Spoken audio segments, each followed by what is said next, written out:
Why did the United States attack Libya, Iraq, Afghanistan, and Yemen? Why are U.S. operatives helping to destabilize Syria?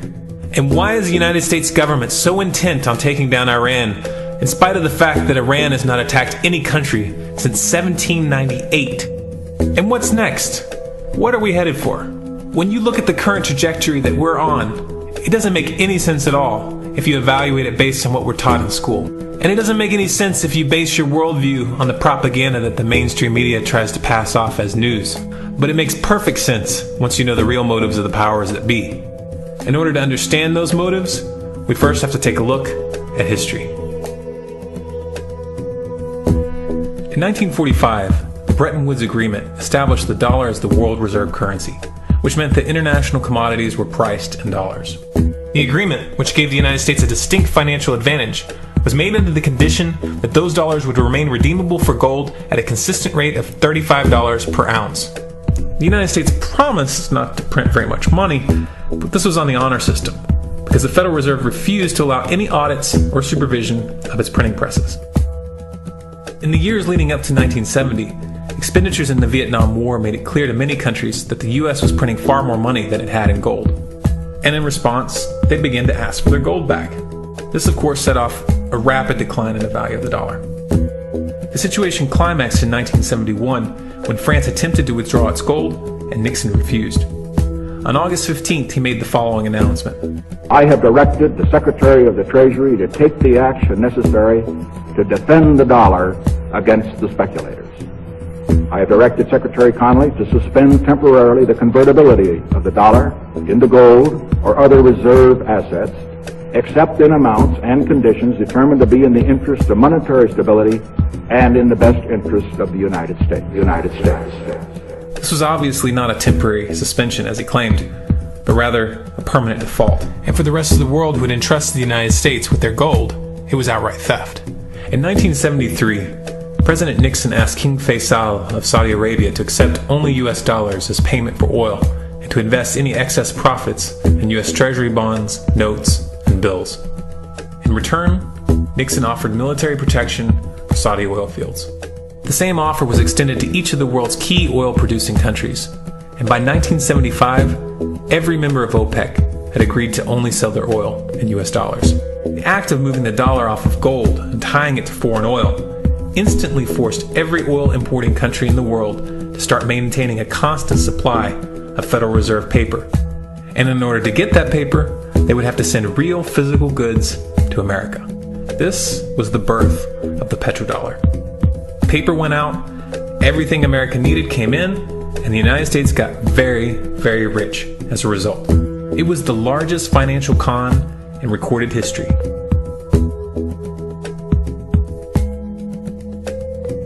The arms race of the Cold War was a game of poker.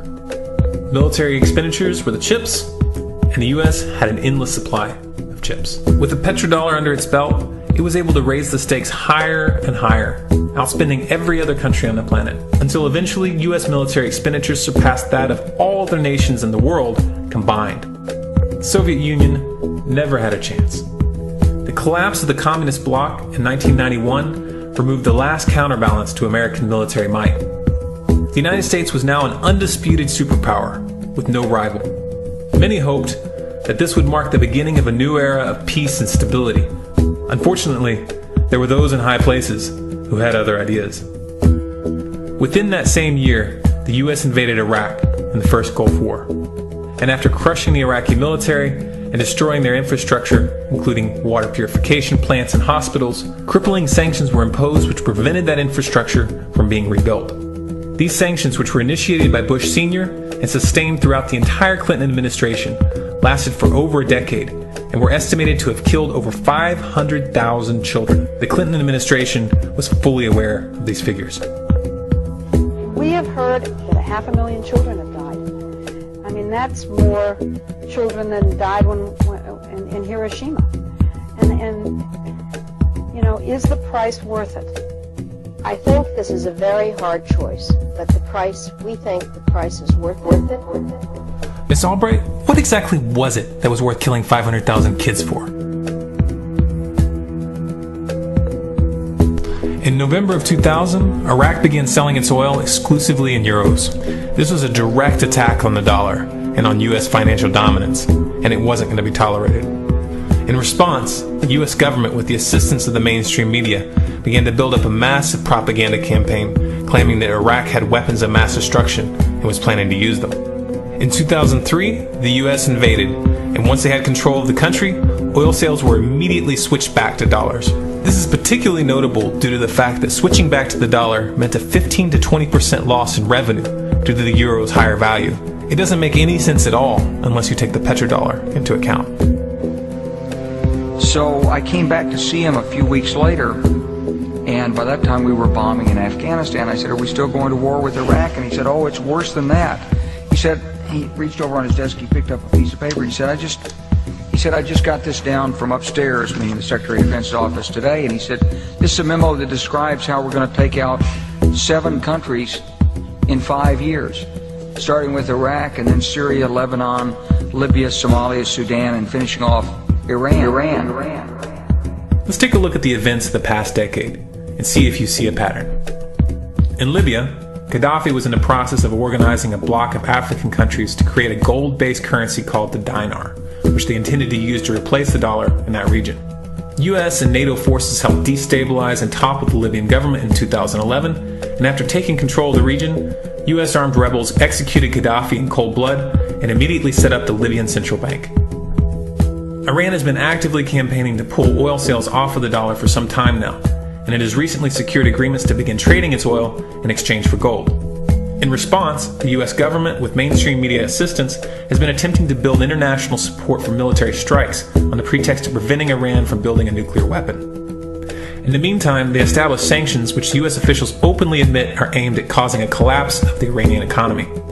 Syria is Iran's closest ally, and they are bound by mutual defense agreements. The country is currently in the process of being destabilized with covert assistance from NATO, and though Russia and China have warned the United States not to get involved, the White House has made statements within the past month indicating that they are considering military intervention. It should be clear that military intervention in Syria and Iran isn't being considered. It's a foregone conclusion, just as it was in Iraq and Libya. The U.S. is actively working to create the context which gives them the diplomatic cover to do what they already have planned. The motive for these invasions and covert actions becomes clear when we look at them in their full context and connect the dots. Those who control the United States understand that even if a few countries begin to sell their oil in another currency, it will set off a chain reaction and the dollar will collapse. They understand that there is absolutely nothing else holding up the value of the dollar at this point, and so does the rest of the world. But rather than accepting the fact that the dollar is nearing the end of its lifespan, the powers that be have made a calculated gambit. They have decided to use the brute force of the US military to crush each and every resistant state in the Middle East and Africa. That in itself would be bad enough, but what you need to understand is that this is not going to end with Iran. China and Russia have stated publicly and on no uncertain terms that they will not tolerate an attack on Iran or Syria. Iran is one of their key allies, one of the last independent oil producers in the region, and they understand that if Iran falls, then they will have no way to escape the dollar without going to war. And yet the United States is pushing forward in spite of the warnings. What we are witnessing here is a trajectory that leads straight to the unthinkable. It's a trajectory that was mapped out years ago in full awareness of the human consequences. But who was it that put us on this course? What kind of psychopath is willing to intentionally set off a global conflict that will lead to millions of deaths just to protect the value of a paper currency? It obviously isn't the president. The decision to invade Libya, Syria, and Iran was made long before Obama had risen to the national spotlight. And yet, he's carrying out his duty just like the puppets that preceded him. So who is it that pulls the strings? Often the best answer to questions like this are found by asking another question. Qui bono? Who benefits? Obviously those who have the power to print the dollar out of thin air have the most to lose if the dollar were to fall. And since 1913, that power has been held by the Federal Reserve. The Federal Reserve is a private entity owned by a conglomerate of the most powerful banks in the world. And the men who control those banks are the ones who pull the strings. To them, this is just a game. Your life and the lives of those you love are just pawns on their chessboard. And like a spoiled 4-year-old who tips the board onto the floor when they start to lose, the powers that be are willing to start World War III to keep control of the global financial system. Remember that when these wars extend and accelerate. Remember that when your son or your neighbor's son comes back home in a flag-draped coffin. Remember that when they point the finger at the new boogeyman, because the madmen who are running this show will take this as far as you allow them to. So how much time do we have left? It's a question I hear constantly, but it's the wrong question.